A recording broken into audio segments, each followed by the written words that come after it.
जब एली बच्ची थी तो वह खगोल शास्त्र और रेडियो सिग्नल के प्रति हमेशा से जिज्ञासु रही है। वह सिर्फ मजे के लिए रेडियो पर दुनिया के विभिन्न हिस्सों से संपर्क करने में पूरा दोपहर बिता सकती है और अपने सारे कॉल्स को मानचित्र पर चिन्हित करती है। उसके पिता हमेशा उसका समर्थन करते हैं और वे अक्सर एक साथ दूरबीन से अंतरिक्ष को देखते हैं।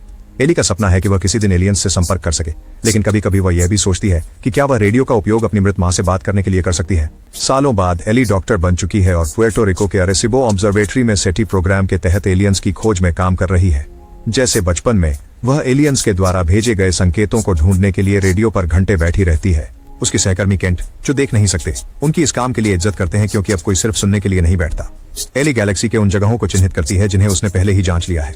एक दिन जब वह रेस्तरां में लंच कर रही होती है तो पामर उससे ऑब्जर्वेटरी के वर्तमान काम के बारे में पूछता है। वह यह समझाते हुए किताब लिख रहे हैं कि कैसे टेक्नोलॉजी तीसरी दुनिया के देशों को प्रभावित करती है और उनके पास एक छोटा प्लास्टिक का कंपास है जो वह एली को देना चाहते हैं, लेकिन वह इसे लौटा देती है। पामर थोड़ा फ्लर्टी हो जाता है और वे मंगलवार को मिलने का तय करते हैं। जल्द ही राष्ट्रपति का विज्ञान सलाहकार डेविड रिसर्च का निरीक्षण करने आता है, लेकिन स्पष्ट है कि वह वहां नहीं रहना चाहता। मंगलवार की रात वे एक पार्टी देते हैं और डेविड यह समझाते हैं कि विज्ञान परियोजनाओं को लाभ अर्जित करना चाहिए क्योंकि यह लोगों के करों का उपयोग कर रही है। एली वैज्ञानिक अनुसंधान के महत्व को समझाने की कोशिश करती है और पामर उसकी रक्षा के लिए आता है। केवल इस बात का पता चलता है कि डेविड उसे पिता बुलाते हैं। एली का मूड गिर जाता है और वह पामर से पूछती है कि क्या वह पादरी है, और वह नकारता है, बताते हुए कि उसने दिव्यता में मास्टर प्राप्त किया है और अब वह तीसरी दुनिया के चर्चों के समर्थन से धर्मनिरपेक्ष मानवतावादी काम करता है। एली शक करती है, लेकिन फिर भी वह उसके साथ जाती है और वे कुछ देर के लिए सितारों को देखते हैं ताकि वह उसे उन चीजों को साझा कर सके जो वह जानती है। वह उसे यह कहानी भी बताती है कि कैसे उसके पिता ने उसे खगोल शास्त्री बनने के लिए प्रेरित किया। दोनों एक चुंबन साझा करते हैं और रात साथ बिताते हैं। इसके बाद वे भगवान और विज्ञान के बारे में दार्शनिक बातचीत करते हैं। पामर भगवान में वास्तव में विश्वास करता है, लेकिन एली का मानना है कि हर चीज का कुछ न कुछ स्पष्टीकरण होना चाहिए। फिर पामर एली से उसके बचपन के बारे में पूछता है, ये जानकर कि उसकी मां की प्रसव के दौरान मृत्यु हो गई थी और उसके पिता की जब वह 9 साल की थी। एली असहज हो जाती है और काम पर जाने का ऐलान करती है, लेकिन वह पामर से अपना फोन नंबर छोड़ने के लिए कहती है। जाने के रास्ते में एली को वह दिन याद आता है जब उसके पिता मरे थे। उस रात उसने आवाज सुनी और नीचे जाकर देखा तो उसके पिता गिर गए थे। उसे वापस भागकर ऊपर के बाथरूम से दवा लानी पड़ी, लेकिन तब तक बहुत देर हो चुकी थी। बाद में अंतिम संस्कार के दौरान पुजारी ने उसे बताया कि यह भगवान की इच्छा थी, लेकिन एली सहमत नहीं थी। उन्होंने सोचा कि उन्हें दवाई नीचे वाले बाथरूम में भी रखनी चाहिए थी। उसके बाद उन्होंने बाकी लोगों की अनदेखी की और अपने रेडियो की तरफ दौड़ी, यह देखने के लिए कि क्या वह अपने पिता से संपर्क कर सकती है। इस बीच में वर्तमान में केंट ने एली को बताया कि डेविड ने उनका प्रोजेक्ट बंद कर दिया है। गुस्से में एली डेविड पर चिल्लाने के लिए दौड़ पड़ती है, जो सोचते हैं कि वह अपना समय बर्बाद कर रही है, इसलिए वह उसका करियर बचा रही है। फिर एली घर लौटती है और पामर का नंबर एक छोटे कंपास के साथ पाती है, लेकिन वह केंट को कॉल करती है और घोषणा करती है कि वह निवेशकों की खोज करेगी ताकि उनका समूह न्यू मैक्सिको में अपना शोध जारी रख सके। जब वह बाहर जाती है तो वह पामर का नंबर वहीं छोड़ देती है। 13 महीने बाद कई कंपनियों में विफल मीटिंग्स के बाद एली हेडन इंडस्ट्रीज पहुंचती है अपनी बात रखने के लिए, लेकिन बोर्ड उसके विचार को विज्ञान कथा कहता है। एली तैश में आकर बताती है कि सभी विज्ञान की खोजें किसी न किसी समय में विज्ञान कथा थीं। उसी समय बोर्ड को स्वयं सीईओ हेडन का कॉल आता है, जो उसके शोध को वित्त देने के लिए सहमत हो जाते हैं। 4 साल बाद एली अभी भी न्यू मैक्सिको में बड़े सैटेलाइट कंपनियों के साथ काम कर रही है। एक दिन दोपहर में केंट बुरी खबर लेकर आता है। वे कहता है कि वैज्ञानिक समुदाय उन पर परिणाम प्रस्तुत करने का दबाव बना रहा है। हेडन कई वर्षों तक परियोजना को वित्त पोषित करने के लिए तैयार है, लेकिन दूरबीनें सरकारी स्वामित्व वाली हैं और वे उन्हें अधिक लाभदायक लोगों को पट्टे पर देना चाहते हैं। यह तय किया गया है कि परियोजना 3 महीनों में बंद हो जाएगी। एली लड़ना चाहती है, जबकि केंट सोचता है कि अब हार मानने का समय आ गया है। इस बीच पामर ने अपनी किताब प्रकाशित की है और व्हाइट हाउस में एक आध्यात्मिक सलाहकार बन गया है। वह टीवी पर प्रकट होता है और बताता है कि वह एंटी टेक्नोलॉजी है, लेकिन उसका मानना है कि लोग कंप्यूटर के प्रति मोहित होकर जीवन में अर्थ खोजने की बजाय रास्ता भटक गए हैं। दिन गुजरते हैं और एली सुनना बंद नहीं करती। एक शाम वह एक धड़कते शोर को सुनकर चौंक जाती है। बहुत उत्साहित होकर वह तुरंत अपनी टीम को कॉल करती है ताकि उन्हें समन्वय दे सके जब वह वेधशाला में वापस दौड़ रही थी। टीम भी उत्साहित हो जाती है और जितने संभव हो उतने उपकरण जोड़ने लगती है, जबकि वे उपग्रहों को बेहतर सिग्नल के लिए घुमा रहे होते हैं। वे सहयोग से ट्रैकिंग और रिकॉर्डिंग करते हैं, खुशी से पुष्टि करते हैं कि यह बाह्य अंतरिक्ष से आया है। यह तारे वेगा से आ रहा है, जो 26 प्रकाश वर्ष दूर है। इसका मतलब है कि यह 20 वर्षों से यात्रा कर रहा है। अचानक प्रसारण रुक जाता है और एली आशा होने वाली होती है, लेकिन सौभाग्य से यह जल्द ही फिर से शुरू होता है। एली यह समझती है कि यह धड़कन संख्याओं का प्रतिनिधित्व करती है, जो इसका मतलब है कि यह यादृच्छिक नहीं है और किसी ने इसे खास तौर पर भेजा है। टीम के आगे क्या करना है इस पर बहस करने के बाद वे हर किसी को बुलाने पर सहमत होते हैं। अगली सुबह क्षेत्र में पत्रकार और राष्ट्रीय सुरक्षा सलाहकार भर जाते हैं। टीम बताती है कि अन्य स्टेशनों ने भी उनकी खोज की पुष्टि की है, लेकिन राष्ट्रीय सुरक्षा परिषद के नेता किट्स इस बात से खुश नहीं है कि टीम ने जानकारी को गोपनीय रखने के बजाय दुनिया को बताया। कम से कम इस बार डेविड उसका बचाव करता है, यह समझाते हुए कि और स्टेशनों की मदद के बिना वे सिग्नल खो देते। केंट की सहायता से वे पहले सिग्नल के साथ आ रहे दूसरे सिग्नल की खोज करते हैं और वे इसे टीवी से जोड़ते हैं। टीम सेटिंग्स के साथ उलझती है और अंत में सिग्नल को डिकोड कर एक वीडियो संदेश में बदल देते हैं। यह ओलंपिक में हिटलर के उद्घाटन भाषण की रिकॉर्डिंग है। यह वह पहली टीवी प्रसारण है जो अंतरिक्ष में गई और एलियंस ने इसे हेलो के रूप में वापस भेजा है। व्हाइट हाउस घबरा जाता है और राष्ट्रपति एलियन संपर्क की घोषणा करते हैं। हिटलर का उल्लेख किए बिना रिपोर्टर्स को सुनिश्चित करते हैं कि संदेश हानिरहित है। एली सार्वजनिक बातचीत के लिए तैयार होती है, लेकिन डेविड को जांच का नेता बनाने के लिए बुलाया गया है। इसी बीच केंट सिग्नल का विश्लेषण करता रहता है और समझता है कि इसकी संरचना है। वे सभी अतिरिक्त फ्रेम एक साथ जोड़ते हैं जो ओलंपिक वीडियो से संबंधित नहीं है और पता चलता है कि यह विशाल मात्रा में डेटा में अनुवाद कर रहा है। जल्द ही एली इस डेटा की प्रस्तुतिकरण करती है और डेविड घोषणा करता है कि सरकार डिक्रिप्शन का संचालन करेगी, जिससे एली विरोध करती है क्योंकि यह हमेशा उसका निजी काम रहा है। व्हाइट हाउस के अधिकारी राचेल एली को जांच पर नियंत्रण बनाए रखने की अनुमति देती है, लेकिन सभी प्रगति को सार्वजनिक रूप से घोषणा करने से पहले हमेशा सरकार के साथ गोपनीय रूप से चर्चा करनी चाहिए। जल्द ही पूरे विश्व में मीडिया इस खोज की बात करने लगता है। नव-नाजी प्रदर्शनकारी सड़कें ले लेते हैं जबकि धार्मिक उपस्थिति बढ़ रही है। स्वास्थ्य संगठन भी चिंतित हैं कि सामूहिक आत्महत्या एक बड़ा समस्या बन सकता है क्योंकि कुछ पंथ पहले ही मरना शुरू हो चुके हैं। जब सभी टीवी पर विज्ञान बनाम धर्म पर बहस करने लगते हैं तो हजारों लोग न्यू मैक्सिको में सुविधा के बाहर कैंप लगाते हैं। कुछ लोग बस प्रार्थना कर रहे हैं, कुछ देख रहे हैं, लेकिन कई लोग विरोध भी कर रहे हैं। एली इस बात से हैरान है कि एक संदिग्ध संगठन यूएफओ अपहरण बीमा दे रहा है। कम से कम ज्यादातर लोग मजे कर रहे हैं, पर उसे एक धार्मिक उन्मादी जोसेफ की चिंता है जो नफरत फैलाता रहता है। चर्चा के 3 हफ्ते बाद खोज के बाद एली घर जाती है और उसे एक अज्ञात व्यक्ति से ईमेल मिलता है। संदेश में लिखा होता है, मुझे अपने नेता के पास ले चलो, और एली जवाब देती है, तुम कौन हो? जल्दी ही जवाब आता है, मेरे पास एक रहस्य है, और वह एलियन संदेश का एक हिस्सा दिखाता है। एली संभावित हैकर से नाराज हो जाती है। तभी उसे एक विशेष मुलाकात के लिए फोन कॉल और फैक्स मिलता है। कुछ समय बाद हेलीकॉप्टर एली को एयरपोर्ट पर छोड़ता है और वह हडन से मिलने के लिए एक प्राइवेट प्लेन में जाती है जो उसकी रिसर्च को फंड करता है और वे ईमेल भेजता है। वह उसी विमान में रहता है और एली को अपनी सबसे मूल्यवान निवेशों में से एक मानता है, इसलिए उसने एली के बारे में रिसर्च की। हडन एक वीडियो चलाता है जिसमें एली की जिंदगी और उपलब्धियां समाहित होती हैं और फिर वह बताता है कि वह भी कभी इंजीनियर था, इसलिए उसे पसंद नहीं कि सरकार और धर्म विज्ञान के रास्ते में आए। फिर हडन घोषणा करता है कि उसने डेटा को डिकोड किया है और स्क्रीन पर दिखाता है कि इसे समझने के लिए इसे 3 आयामों में व्यवस्थित किया जाना चाहिए। अगले दिन एली सरकार को यह खोज प्रस्तुत करती है और बताती है कि डेटा में किसी प्रकार की मशीन के ब्लूप्रिंट शामिल है, क्योंकि वे नहीं बता सकते कि मशीन किस काम आती है। इसको बनाने या न बनाने पर बहस छिड़ जाती है क्योंकि यह खतरनाक हो सकता है। भगवान का विषय बार बार आता है और एली चौंक जाती है जब पाल्मर आते हैं और कहते हैं कि उन्हें एक मध्य रास्ता खोजना चाहिए। बहस को राष्ट्रपति के आगमन से बाधित किया जाता है जो सभी की बात सुनते हैं। उसी रात इस प्रगति को मनाने के लिए एक पार्टी की जाती है और कई प्रदर्शनकारी बाहर इकट्ठा होते हैं जिनमें जोसेफ शामिल है। वे वैज्ञानिकों से कहते हैं कि वे टैक्स के पैसे बर्बाद करने के बजाय एक असली काम प्राप्त करें। एली पाल्मर से मिलती है और उनका फिर से एक दर्शनात्मक चर्चा होती है। वह बताती है कि उसे चीजों का सबूत चाहिए और पाल्मर उससे पूछते हैं कि उसने अपने पिता से प्यार किया साबित करें, जिससे वह बिना जवाब के रह जाती है। उसी समय उन्हें टीवी पर बड़ी खबर से रोका जाता है। यह पाया गया है कि मशीन एक व्यक्ति का अंतरिक्ष यान है। व्हाइट हाउस में एक आपात बैठक बुलाई जाती है और वे मशीन बनाने पर सहमति बनाते हैं, इसलिए राष्ट्रपति अन्य देशों से संपर्क करेंगे ताकि जोखिम और लागत साझा किया जा सके।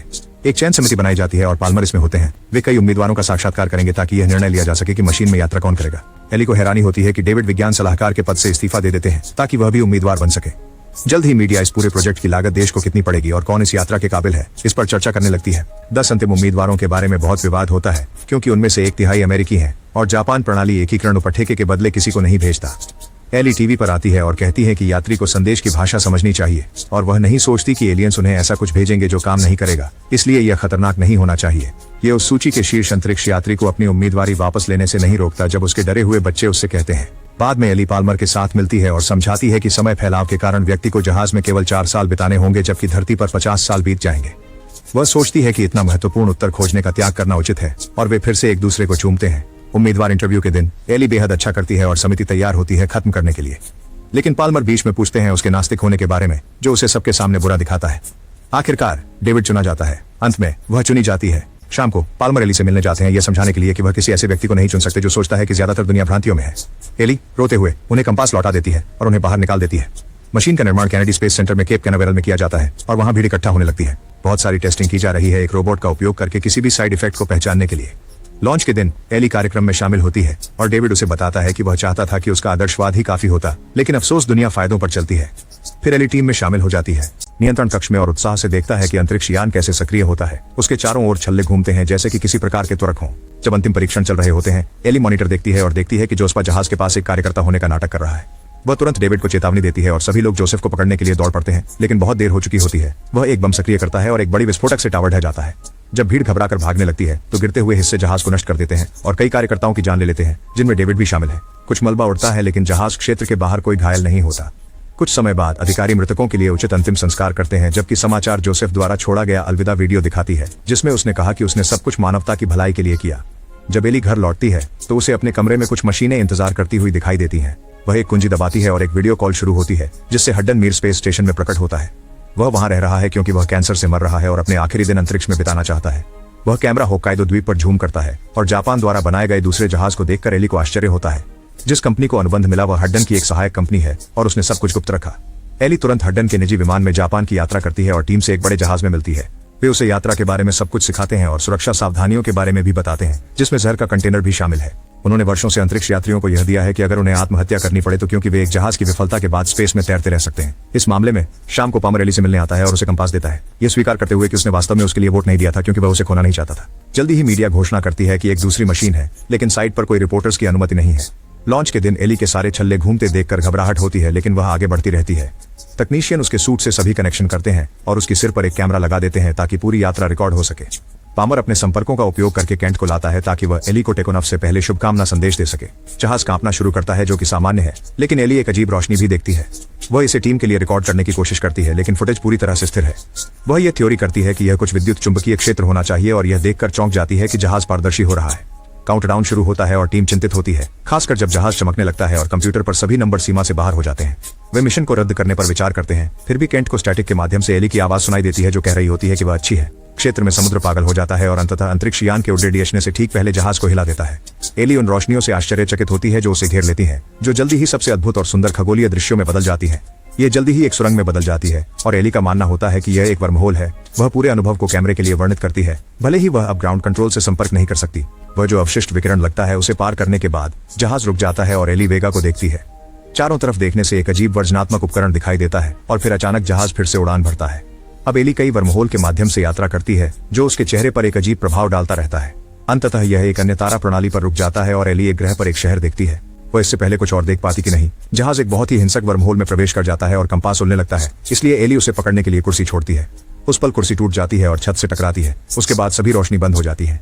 एली अपनी टॉर्च चालू करती है और एक खगोलीय घटना का पता लगाती है जिसे वह पहचान नहीं पाती।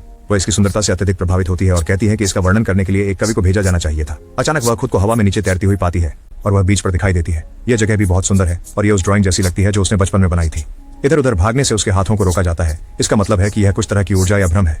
उसी पल एक आकृति उसकी तरफ दौड़ने लगती है और एली अपने पिता को देखकर हैरान रह जाती है, लेकिन जैसे ही वह उन्हें गले लगाती है उसे एहसास होता है कि वह असली नहीं है। यह एक एलियन है जो समझाता है कि उसने इस रूप को इसलिए लिया ताकि वह उससे अधिक आसानी से बातचीत कर सके। वह पुष्टि करता है कि बहुत सी एलियन प्रजातियां हैं और इंसानों ने अपने रेडियो प्रसारणों के जरिए सबसे पहले ब्रह्मांड से संपर्क किया। एली द्वारा इस्तेमाल की गई यात्रा प्रणाली उसके लोगों द्वारा नहीं बनाई गई थी, यह एक अज्ञात इकाई द्वारा बनाई गई थी। एलियंस ने इंसानों को देखा और सहमति व्यक्त की कि वे योग्य हैं, इसलिए उन्हें एक पहले कदम के रूप में खाका भेजा ताकि मानवता बाकी के ब्रह्मांड में शामिल हो सके। विदा कहने के बाद एली आकाश में एक खूबसूरत उल्कापिंडों की बारिश देखती है। अचानक एक रोशनी बहुत तेज चमकती है और एली खुद को जहाज में वापस पाती है जो जापानी समुद्र में वापस उतर रहा था। टीम घबरा जाती है और एली से संपर्क करती है, कहती है कि एक खराबी थी और जहाज कभी नहीं छोड़ा था। एली के बचाए जाने के बाद वह अपना पूरा अनुभव साझा करती है, लेकिन कैमरा केवल स्थिरता रिकॉर्ड करता है। वह कसम खाती है कि यह सब सच है। हालांकि किट्स उसे जहाज के कुछ सेकंड में गिरने की रिकॉर्डिंग दिखाता है। अगले दिन राष्ट्रपति एक भाषण देते हैं कि यह केवल एक गलतफहमी है, लेकिन जल्द ही अन्य राष्ट्र कानूनी विवाद में पड़ जाते हैं। मीडिया आलोचना और साजिश के सिद्धांतों से भरा है, विशेष रूप से जब किट अपने सलाहकार पद से इस्तीफा देता है। इसके बाद किट के नेतृत्व में एक कांग्रेस समिति एली से पूछताछ करती है, जो बताती है कि एक वर्महोल यह समझा सकता है कि क्या हुआ था। समय का फैलाव एक सेकंड को पृथ्वी पर अंतरिक्ष में 18 घंटे के बराबर बना सकता था। किट उसे तुरंत टोक देते हैं क्योंकि वर्महोल केवल एक सिद्धांत है और बड़ा धमाका करते हैं। हेडन की मौत हो चुकी है और यह माना जा रहा है कि यह सब एक धोखा था जिसे उन्होंने आयोजित किया था। एली अपनी कहानी पर लोगों को विश्वास करने के लिए कहती हुई रोती है, खुद को चौंकाती है क्योंकि उसे कोई सबूत नहीं है। उसका भक्ति, विनम्रता और आशा के बारे में भाषण पामर को प्रेरित करता है, लेकिन समिति उसके कहानी को भी धोखा मानती है। बाहर जाते समय पामर एली के साथ कैमरों और एक बड़ी भीड़ के सामने शामिल होता है। दुनिया से कहता है कि वह उस पर विश्वास करता है। इस बीच गुप्त रूप से रेचल किट्स को बताती है कि एली के कैमरे ने 18 घंटे की स्थिरता रिकॉर्ड की। 18 महीने बाद एली एक नए बेस पर काम कर रही है, अतिरिक्त रडार के साथ, क्योंकि अब सेटी के पास चलने के लिए पर्याप्त वित्त पोषण है। बच्चे स्कूल की सैर के दौरान बेस का दौरा करते हैं और एली उन्हें सिखाती हैं कि उन्हें अपने उत्तर खुद ढूंढने होंगे। सुनिश्चित करें कि आप सब्सक्राइब करें और नोटिफिकेशन चालू करें ताकि आप इस तरह के और वीडियो देख सकें। देखने के लिए धन्यवाद।